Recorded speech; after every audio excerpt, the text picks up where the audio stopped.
Hey, deep chatters. Wow, the world is in such an interesting space right now, and um, gosh, so much processing is going on. And Jen and I wanted to get on today and really just dive in to the present experience, the things that are coming up for us, and maybe sort of shine a light on how we can all move through this collectively. Yeah, how are you doing, Jen? Yeah, I mean, we came up with this because about, I don't know, maybe an hour ago now, I got hit with just this wave of energy, and it really came out of nowhere, um, which I think has been happening to quite a few of us throughout this process. And it's an overwhelming feeling, and it brings up a lot of emotion and I guess vulnerability too. And so, it's interesting, just as I sat with myself and really just allowed myself to kind of have that experience of feeling this collective fear and suffering and just heaviness. Um, you know, I not immediately, it took me a little bit, but then it was like, okay, well, what can I do? Right? Like, there has to be something that I can do with this.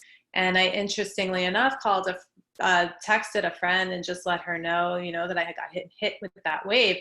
And, of course, because we are all so connected, she had gotten hit with that same wave about 15 minutes before me.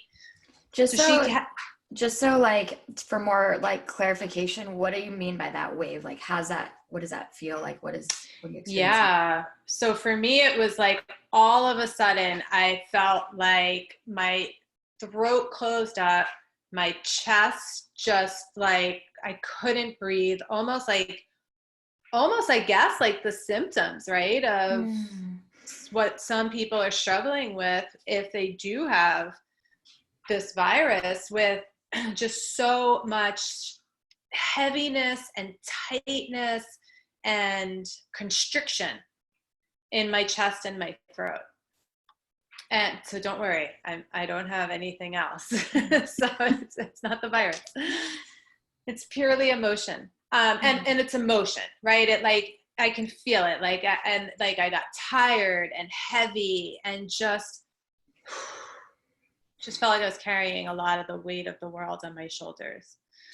So a girlfriend had this similar experience, and she suggested that we use the energy to somehow gather all of that energy and somehow use it to heal. And so what I did was I went on a walk, and I stated to the universe that I am going to be an alchemist right now.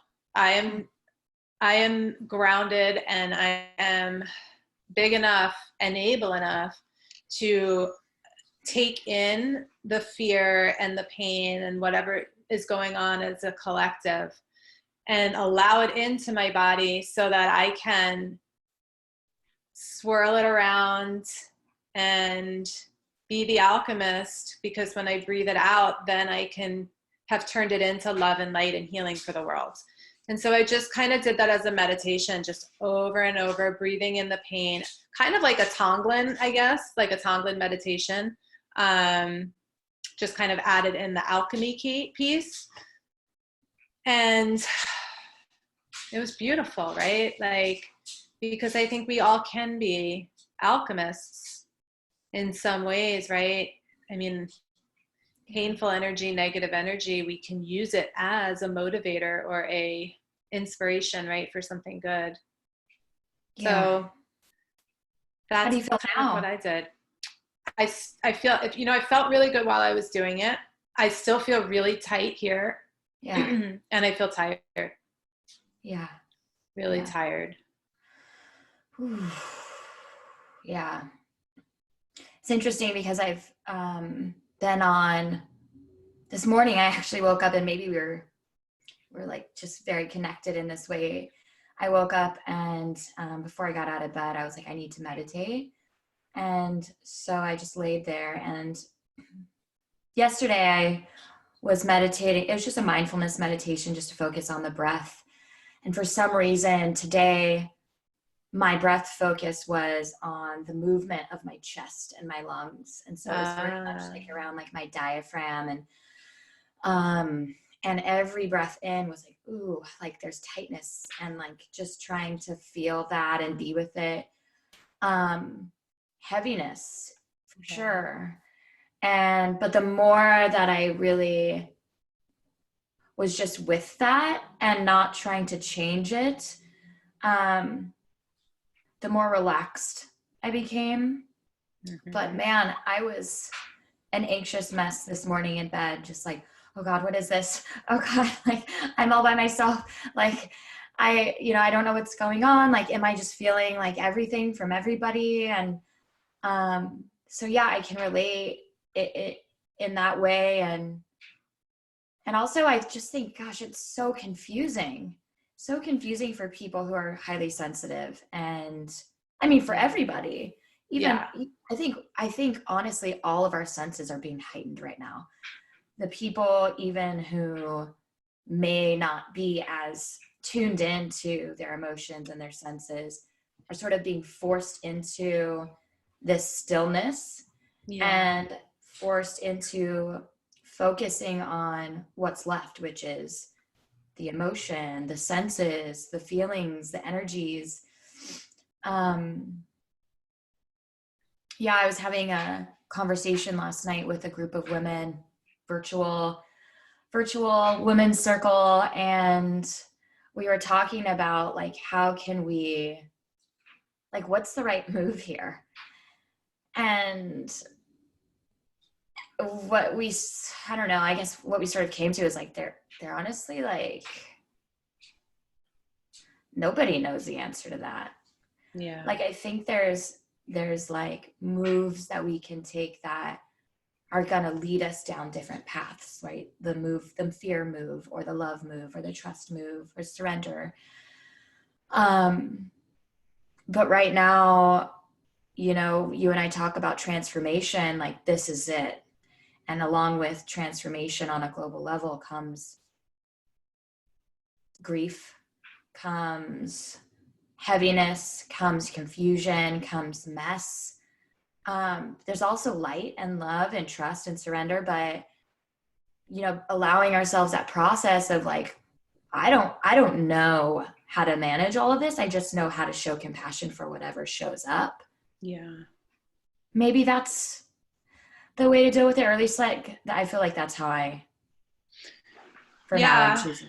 Yeah. I mean, I think the allowing piece is so big, like really allowing yourself to feel everything we're feeling, right? Without, and I think sometimes there's a lot of judgment during times like this of other people. And it's like, everyone really is just doing the best they can. And, some people are struggling a little bit more than others. And I don't think it's a reason to judge. I think it's actually a reason to show more compassion and send out more love. And if you have the tools that allow you to really work through this and process this, it's almost like you have like a responsibility to the collective to utilize that and to really be a source of light and guidance and leadership, throughout this process.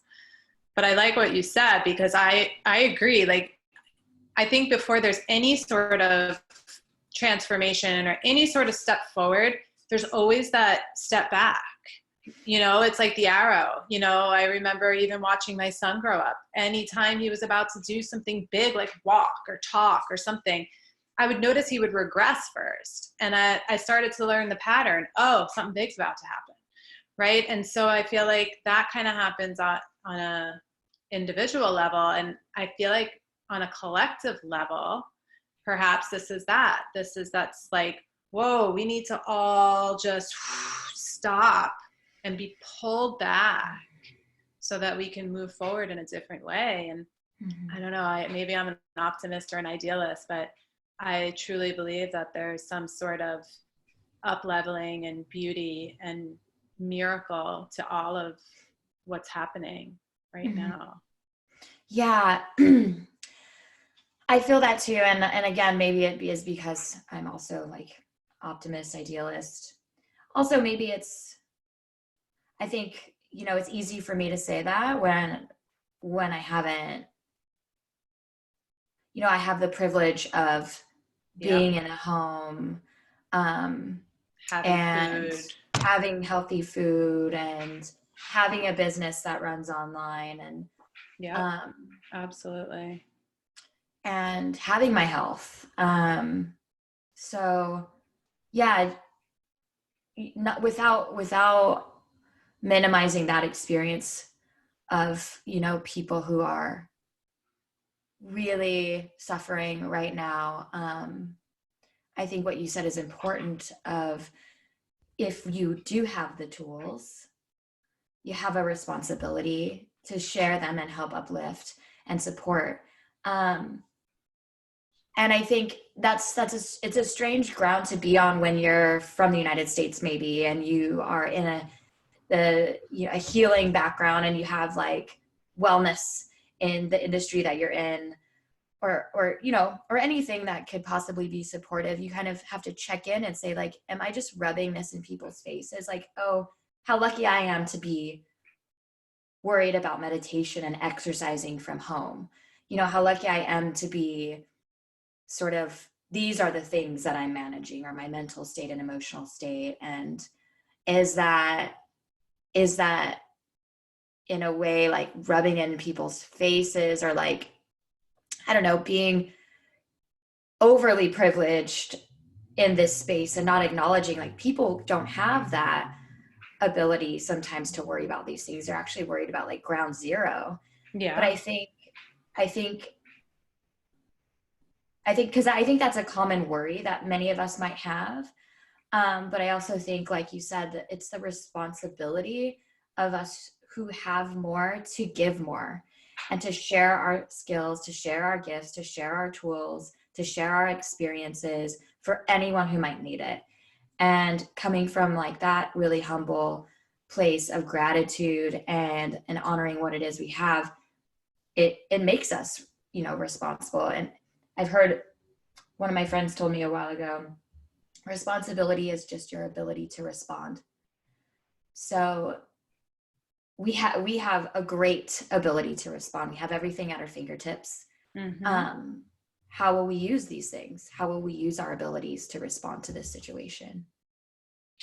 Yeah, and I think recognizing the privilege is so important. I mean, this goes even beyond, this conversation about what's happening in the world right now. Like, there are levels of privilege. I am a white woman, right? Like, I experience privilege on many levels, and if I were a white man, I would experience all of the privilege, right? So it's like, right now, yes, like, absolutely, I'm safe. I have my family, I have food, I have a roof over my head, a business, right? Like, I am not in that ground zero place, and that is a privilege, and I recognize it, which is why it is my duty to do what I can, whether it's energetically or putting out something, something to inspire people, or making sure my neighbors have toilet paper, right? Like, whatever it is, it's like, that's my social responsibility. And staying in, right? Staying socially distanced. It's my social responsibility to our world and humanity. So I think acknowledging that privilege is so, so important. Is it Jack Canfield who says, or Wayne Dyer, celebrate joyfully in the sorrows of the world? It's so beautiful. That is, that's beautiful. Because if we all drop down into sorrow, if we all drop down into ground zero, then there we are. We're in sorrow. We're in ground zero. But if we always have people who are able to celebrate, who are able to rise, who are able to inspire, and all of that, then there's this call to rise for the collective.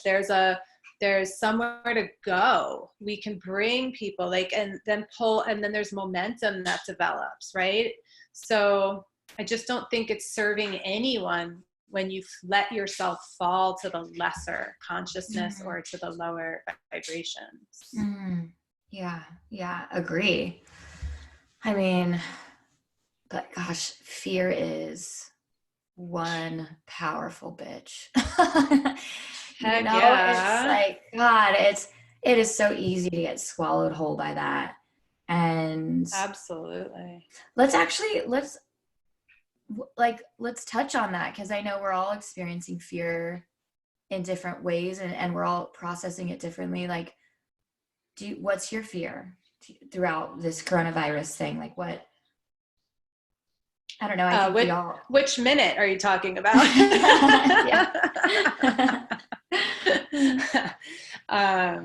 Yeah, no, I mean, we're all processing fears. I think my biggest one which is always, is, am I going to be able to continue to provide for my family, for my son and I? Yeah. That's that seems to be, it's interesting. I think we all we have a lot of fears that come in and out, but I think we all do have like one or two kind of main ones that we fall to in times of stress. I don't know. I'd have to kind of do some research on that, but that's one that is always for me, is like, can I provide? Can I provide? Yeah. I think so many people can relate to that. I mean, the economy is just being turned upside down in a lot of ways. And I think we're just seeing the beginning of things and the tip of the iceberg. And luckily you and I have a business, that we can run virtually, and that we do run virtually.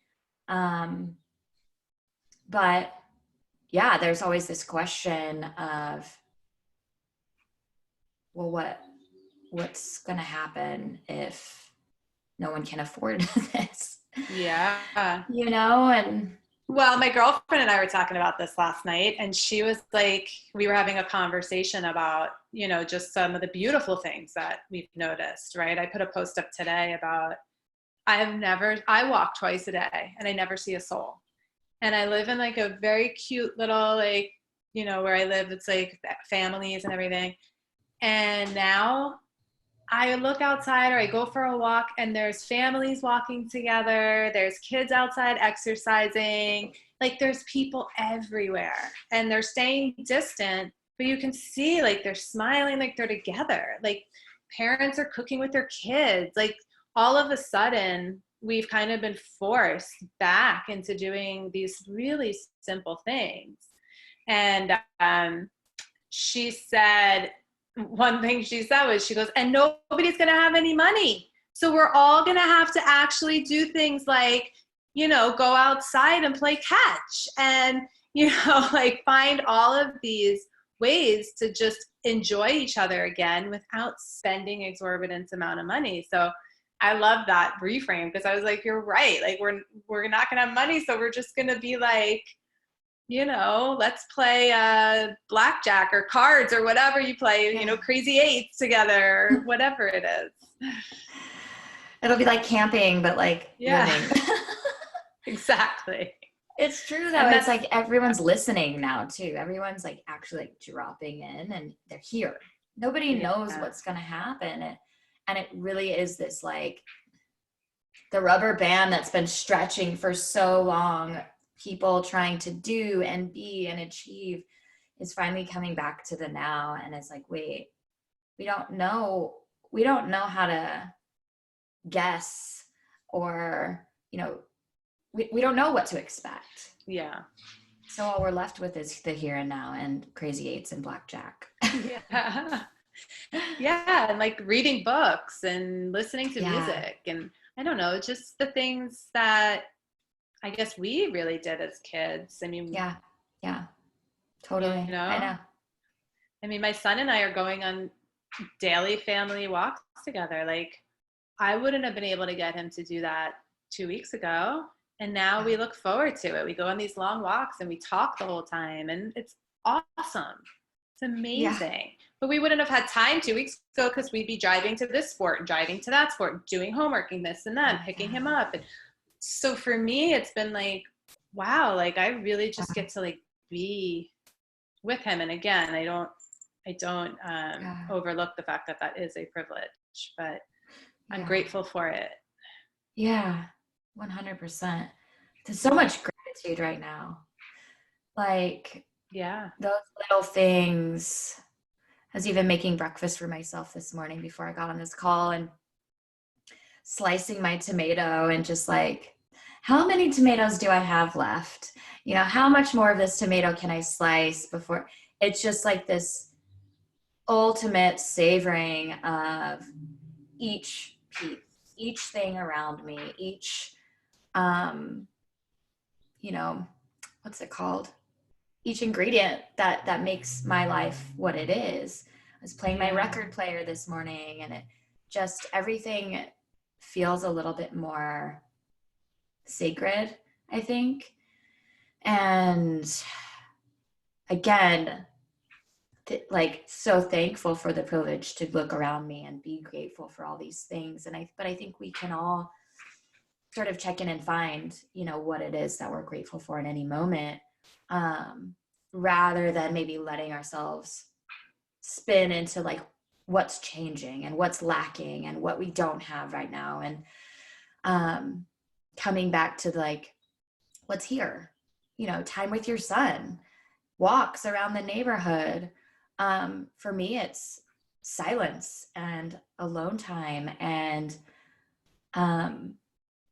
it's funny, every text message I've been getting, every message on Instagram, every conversation I've been having, each interaction is even more sacred to me too, because it's like, this is what I have right now. This is what we all have right now. These are the ways that we're connecting, and we're finding new ways to express how we feel to each other and express what our experiences are to each other. And I think it's just kind of like ripping the veil off of a lot of this stuff. And I'm just so thankful for that. I'm so thankful that the bullshit is starting to sort of wash away through this experience somehow. Does that make sense? I don't know if you're feeling the same way. Yeah, I mean that's my hope is that we're gonna like come back from this after, and the world's gonna have changed, right? There's gonna be some sort of transformational shift that has occurred that just has really refocused us and like will allow us to move forward in ways that really do work better for what we've become now, right? And I don't know, that's kind of like where my heart is, and that's where I try to stay, is that like you know, we are safe and we are protected, and somehow, some way, there is going to be some sort of good that comes out of this in the long run, you know? Yeah. Yeah, I think that would be my biggest fear, is that that doesn't happen. Yeah. You know, like that. I mean, God, you think about like SARS and stuff in China, and I mean, that really did change that country. That epidemic really did change that country, I think. I mean, they still are constantly wearing face masks because they don't want to spread things. Like, I feel like maybe that will also happen for us. You know, we'll have sort of a PTSD response. But I hope also in addition to that, there will be this like waking up of what really matters and how we really can stay connected and how we really can manage our emotional and mental space. And that we do need to pay more attention to the bigger picture and not just always ourselves. Yeah. Hopefully. Hopefully. Yeah. I do hope. Yeah. But if not, I mean, I feel like the thing that I need to choose to focus on is what is abundant here now, and how can I share that with more people. Yeah. My sense of peace, I think, has, through all of this, like, yes, there's been waves of it, but I think deep down I have like this very grounded stillness inside of me that I think has surprised me, actually, because I'm finally seeing like sort of what I'm actually made of, and all these years of training myself to be in this space is like, oh, this is what it means for it actually to play out. This is Yeah. what it means for you to stay grounded within the midst of this, of like real upheaval. And so for me, like, so much gratitude for these years that have passed, that I've been through, difficult situations before, and sort of had like baby practices to really handle the big game, which is this, I feel. So I guess I'm just taking that and seeing that that's where my abundance is, and that's how I can share more of that. Like, that's what I'm choosing to share more of. Yeah. Again, it's like, even as we're having this conversation, it's all choice. Yeah. It's all choice, right? Like, we're all struggling. We're all having our moments. We all have fears. We all have all of that. It's a choice point. Every bit of it is a choice point. Where will you focus? What will you find? What meaning will you make of whatever's happening? What's your choice? Because in that moment, like, when I got hit with that wave, I had a choice. I really could have let it hit me. I could have gotten kind of spun out and started kind of texting for dollars to all my friends, like, oh my gosh, did you see the news? Or, or I could have gotten impatient, or I could have distracted, right? I could have just buried it down. There were so many choices. I made a choice to do something, consciously sort of giving back to the collective, but it's a choice. Yeah, it's all a choice. And there's no, like I said, like we were saying before, there's no right or wrong choice. It's just kind of like, if you need to flatten your body on the ground and sob into the earth, like, do that. If you need to sit and be still and meditate, do that. If you need to reach out for support and, connect with your community, do that. If you need to take things that are coming in and alchemize them into lessons so that you can put them out there for the world and lift everyone up, do that. It's I think it's safe to say, you and I come from a space of like, just allow and accept and be in this process. Not everybody's gonna want to do workouts at home. Not everyone's gonna want to do that. I mean, there are people, I have friends who are caring for their like very sick, terminally ill parents at home, who each day are living, in a space of like, just take care of them, just take care of them. So again, like, no right or wrong way to move through this whole experience. We're all just figuring it out, but there are options, and you always have a choice. I think that's great to point out. Yeah, no, for sure. And I think that sometimes laying in the grass and sobbing and kicking and screaming is the choice you need to make for yourself. Yeah. I don't know, I guess I would say, like, the only encouragement I would put out there is there are choice points. So whenever you can, make the choice that is going to help you. to feel better or to feel fuller or to feel more at ease, right? Make the choice that it's going to benefit you. Now, if that is like getting a punching bag and punching and screaming, do it, right? But I think sometimes we choose the easy, the thing that doesn't make us feel good. You know, sometimes we'll choose, I think, Leah's frozen. Sometimes we choose, I don't know, like gossiping or like doing something that at the end of the day, it doesn't feel good. And my encouragement would just be to choose the thing that lifts you up. Yeah. Yeah. Absolutely. Whatever that thing is. Whatever it is, only you know. Yeah. And that's it. You're your inner guidance. So don't let anyone else tell you what makes you feel better.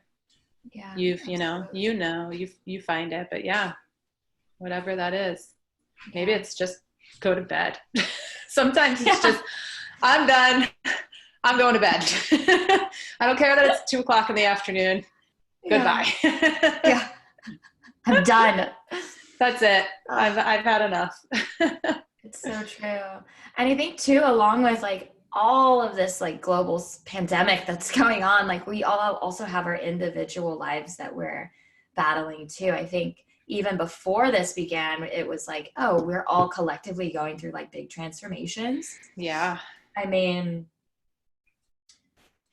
shoot, I mean, I just went through a breakup. I'm going through breakups. You know, it's like, that was our conversation like 2 weeks ago. And I know like many people who are having their own experiences too, including you. And yeah. So making sure that, you know, I always say, not I always say, but what's that saying that's the sum is greater than its parts or something like that? Something like that. But basically just checking in with like yourself as an individual, along with how you're connecting to the collective, I think is important. I think it's easy to think that like our problems don't matter anymore. Our individual experiences aren't as important. Yeah. We can't share the things that we're celebrating right now. We can't, complain about the hurt or pain that we're feeling right now. Not true.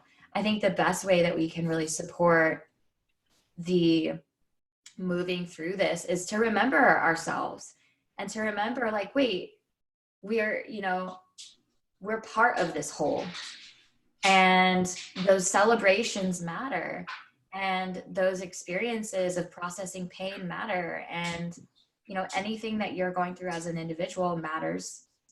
We need to be reminded that of life as well, and not just this global pandemic all the time.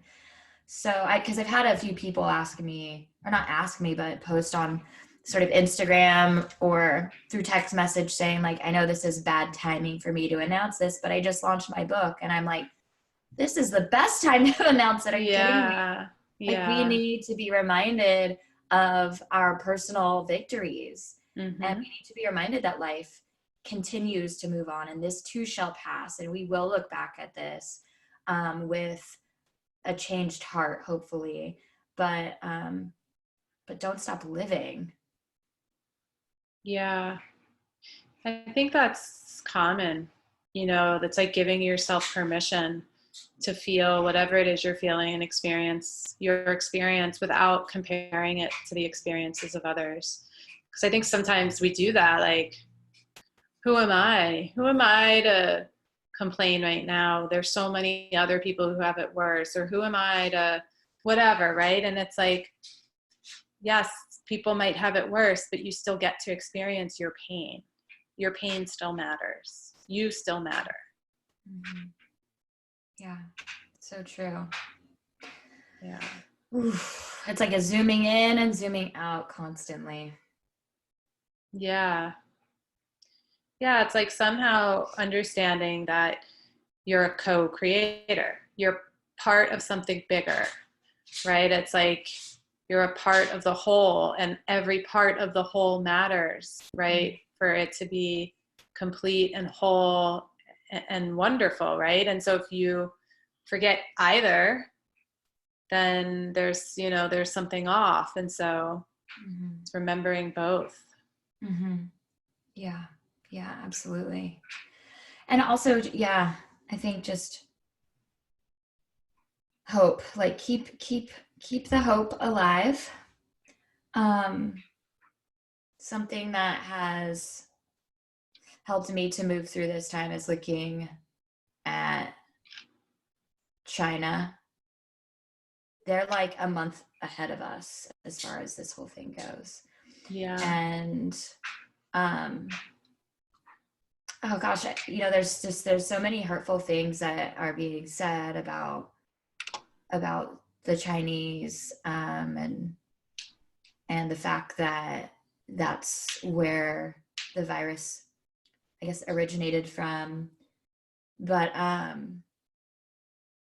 think it's also, we're sort of looking, I think it's safe to look to them for like, wait, how are they moving through this right now? Yeah. They've actually been through this before. I was saying with SARS, they're prepared. How can we learn from them? Actually, how can we see, oh wait, they've moved through this a month ahead of time.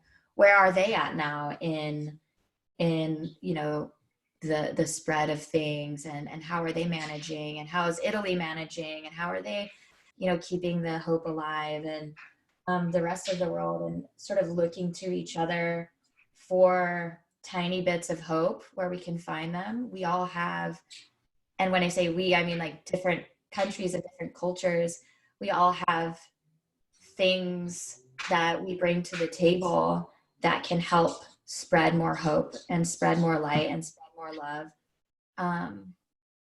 Yeah. So I think just trying to constantly be on the lookout for that. Where's the good news? There is some. I know that. Yeah, there is. I know. I saw an article yesterday that said that carbon emissions are down, right? Because everyone's inside. So wait, that just gave me chills. That's so amazing. Yeah, so this has actually been a gift to our planet. If you read the article, like China being quarantined for so long, it was like, I don't even know, like so many, like I don't know. I'm not a math person or a science person, but basically so many emissions. It was like years of carbon imprinting that were not basically put on the earth. But yeah, I'll send you the article, and I'll find the article. We'll put it in the show notes so that you guys can see it. But it was like 10 positive or 10 good things to focus on throughout this. And it's beautiful. And did you see this morning? There were dolphins in the Venice Canal because they're swimming in there. Like that used to be like the dirtiest water, right? Yeah. There's dolphins in there this morning. Oh, I literally have chills all over. I love this news. I definitely need to read this article. Wow, life is just starting to come back into balance in a lot of ways.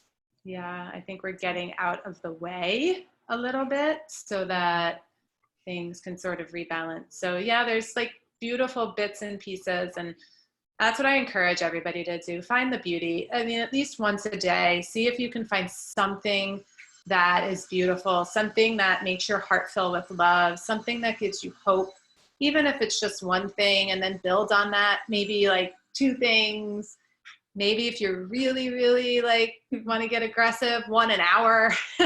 Yeah. But really, just look for the beauty because it's there. It's really there.